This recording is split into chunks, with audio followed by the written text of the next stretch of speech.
So, December 2024, Midtown Manhattan, Yeah, Brian Thompson, CEO of United Healthcare. assassinated right there in broad daylight.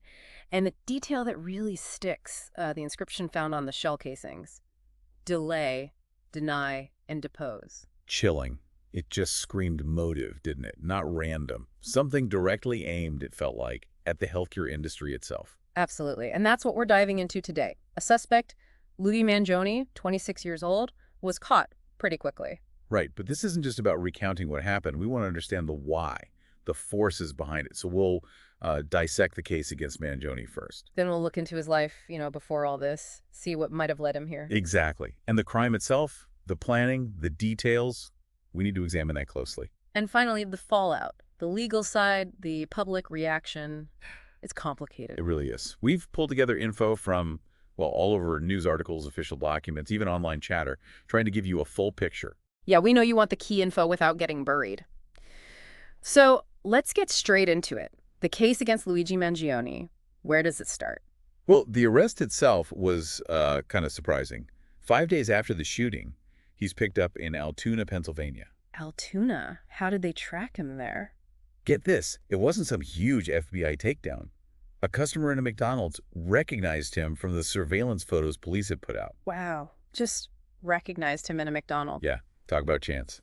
And when they got him, the evidence started piling up. What did they find on him? Okay, so they found a pistol and a suppressor. Both looked 3D printed. Consistent with the weapon used in the attack. That's what the initial analysis suggested, yes. Yeah. Which points to, a certain level of planning, maybe trying to avoid traceable firearms. And more than just the weapon, right? Yeah. Yeah. He also had a short handwritten letter, very critical of the U.S. healthcare system. Okay. So a potential motive right there. Seems like it. Plus, an American passport, Yeah. but also several fake IDs. One was apparently used to check into that hostel in Manhattan just before the shooting. So premeditation looks likely. The fake ID, the letter. It certainly points that way. Yeah. And then there's the forensic side back in New York. What did they find at the scene? They reportedly lifted some partial fingerprints near where the shooting happened, Yeah. and they allege those prints match Luigi Mangione's. That's a pretty strong link, if it holds up. Okay, so fingerprints, the weapon, the letter, the fake IDs. What charges is he actually facing? It's heavy. On the state level in New York, we're talking first-degree murder, but specifically tied to terrorism. Terrorism, because of the potential motive against the healthcare system. That seems to be the angle, yeah. Mhm. Plus 2 counts of second-degree murder, weapon possession charges, stalking. That's a long list. And that's just the state. What about federally? Federal charges, too. Hmm. Using a firearm to commit murder, interstate stalking resulting in death because he traveled, right? Right, from Pennsylvania, or at least ended up there. Exactly. And using interstate facilities for stalking, resulting in death, plus discharging a silenced firearm during a violent crime. Serious stuff. No kidding. And the authorities' initial read on why he did it, you mentioned the letter. Yeah, they seem to believe he was heavily influenced by his own views on U.S. health insurance, maybe even inspired by figures like Ted Kaczynski, the Unabomber. Kaczynski. Really? That's the connection they're suggesting. The letter itself reportedly talked about high healthcare costs, low life expectancy, a real deep-seated anger at the system. But a letter is just one piece. To really understand, we need to look at Luigi Mangione himself, his life before this. Right, because on the surface, it doesn't immediately add up. How so? Well, he comes from a pretty wealthy background in Baltimore, affluent family. His grandfather, Nick Mangione Sr., was a big name in construction, real estate, a self-made millionaire. Okay, so not someone struggling financially necessarily? Not obviously, no. And the grandfather even set up a foundation that donated to hospitals, healthcare institutions. Wow. That is ironic. A real contradiction. It is. It makes you wonder how someone from that environment could end up allegedly doing something like this, driven by anger at a system his family, in a way, supported. What about his education? Top tier. He went to the Gilman School, an elite private school. He was actually valedictorian there. Valedictorian, okay. Then he went on to the University of Pennsylvania, Ivy League. Got involved in like a gaming and game design club there. Gaming and design, that seems relevant given the 3D printed weapon. It certainly seems to fit, doesn't it? He clearly had technical skills. He did a software programming internship after high school at Firaxis Games. Firaxis, they make the Civilization games, right? That's them. He worked on Civ 6, apparently. More recently, he was employed at TrueCar, the car buying site. up until 2023. So a smart guy, technically proficient, but something else was going on. He lived in Hawaii for a bit. Yeah, that's interesting. January to June 2022, he was in Honolulu, in one of those co-living spaces. People there apparently thought he was a great guy. So outwardly normal, friendly. Seemed that way. But there are reports about significant health struggles. Chronic back pain. Severe, apparently, since he's a kid. That could be a factor. Chronic pain can really impact everything. Definitely. He reportedly had back surgery back on the mainland, then returned to Hawaii. There was even an image mentioned, an x-ray he might have posted showing like a metal rod and screws in his spine. Oof. That sounds intense. Constant pain could definitely shape someone's view of the healthcare system, especially if they felt let down by it. You have to think it played a role, right? The frustration, maybe feeling the system wasn't working for him despite his family's resources. And were there any earlier signs, ideologically speaking, before the crime? Well, this is interesting. On Goodreads, the book review site, his account apparently gave a positive review to Ted Kaczynski's manifesto, Industrial Society and Its Future. There's the Kaczynski link again, so maybe not entirely out of the blue. An interest in anti-establishment ideas was there. Seems like it. So you have this picture emerging. Privileged background, intelligent technical skills, but also dealing with chronic pain, maybe feeling alienated, and exploring these radical ideas. Which brings us back to the crime itself. Let's talk about the victim, Brian Thompson. Right. CEO of United Healthcare since April 2021. We're talking about a huge company, massive revenues, insuring millions of people. And Thompson himself, high profile, well This compensated. is very much so. And it's important context that United Healthcare wasn't without its critics. There were ongoing criticisms, investigations even, about things like claim denials. Standard practice for large insurers, some might say, but it generates a lot of anger. Absolutely. And Thompson's widow actually said he'd received threats before related to coverage issues. Yeah. That adds another layer, suggesting the anger wasn't just abstract. A really tense backdrop. Okay, so Mangione arrives in NYC. When was that? He got there on a Greyhound bus, November 24th, 2024, about 10 days before the shooting. And immediately went underground, essentially. Pretty much. Checked into the HI New York City hostel, using that fake New Jersey ID, paid cash. And stay there the whole time? Most of it, yeah. And reports suggest he spent time during those 10 days watching the New York Hilton Midtown. That's where Thompson was attending an investors meeting the morning he was killed. So definitely casing the joint. This was planned out. Meticulously, it seems. The timeline on the day, December 4th, is pretty clear from surveillance. Walk us through it.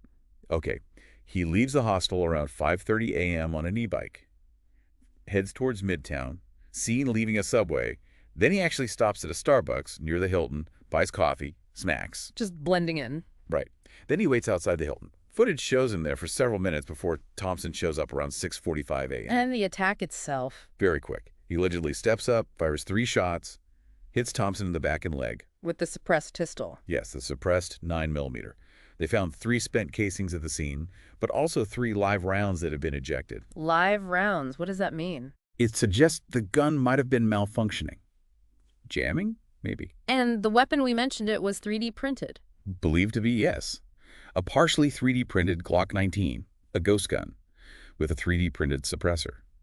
And there's footage that seems to show the shooter having to manually cycle the action after each shot. Which would fit with a malfunction. Exactly. They've even identified the likely 3D printed part design and FMDA 19.2 iteration. Again, pointing to that technical skill. Okay, so he shoots Thompson. The gun might be jamming. How does he get away? He takes off on the e-bike again, heads toward Central Park, ditches a backpack there. Whoa, was in the backpack. Weirdly, Monopoly money and a jacket. Monopoly money. Strange. Very. Then he leaves the park, and the trail suggests he likely got out of the city via the George Washington Bridge bus station. A planned escape route, though obviously it didn't work long term. Right. And we have to come back to those words on the casings. Delay, deny, depose. That message, it ties the violence directly to the common criticisms of insurance companies, doesn't it? It leaves little doubt about the intended symbolism, the planning, the execution, the message. It's a disturbing picture. So where does that leave Mangione now, legally speaking? He's in a very serious legal fight. He's been arraigned on the state charges in New York, pleaded not guilty. Those 11 state charges we mentioned, including murder linked to terrorism. Correct. And the 4 federal charges are hanging over him, too. Right. The big one there, Using a firearm to commit murder carries a potential death sentence. Has the death penalty actually been sought? Yes. Attorney General Pam Bondi directed federal prosecutors to seek it in the federal case. Even if they don't get that, it's life in prison. The state charges also max out at life. And two separate cases running, state and federal. That's right. Right now, it looks like the Manhattan DA's state case will go to trial first before the federal one. And he has legal representation? Oh, yes. He's hired Karen Friedman Agnifilo, a very high-profile defense attorney, so expect a vigorous defense. Okay, that's the legal side, but the reaction outside the courtroom, that's been something else entirely. It really has. Incredibly polarized. You have the expected condemnation, of course, but also this surprising wave of support for Mangione in some online spaces. Support for someone accused of murder. Yeah, it's been quite a phenomenon. People calling him a folk hero, even comparing him to Robin Hood. Seriously, Robin Hood. Seriously.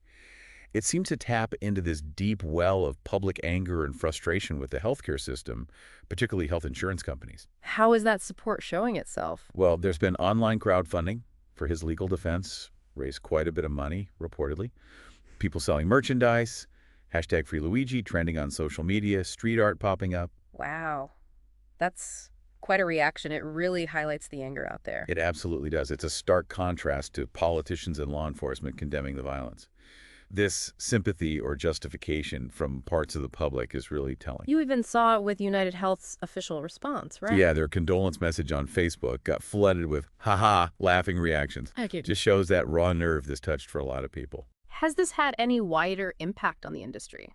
Well, anecdotally, yes. Yeah. Reports suggested health insurance companies started scrubbing executive names and photos from their websites, beefing up security. There's clearly a heightened sense of concern. So, wrapping this all up, we've looked at the case they're building against Mangione, his seemingly contradictory background. Right, the privilege versus the pain and the alleged radicalization. Then the cold, calculated details of the crime itself. And this incredibly divided reaction afterward, reflecting those huge societal tensions around healthcare. When you put it all together, it's a deeply unsettling story.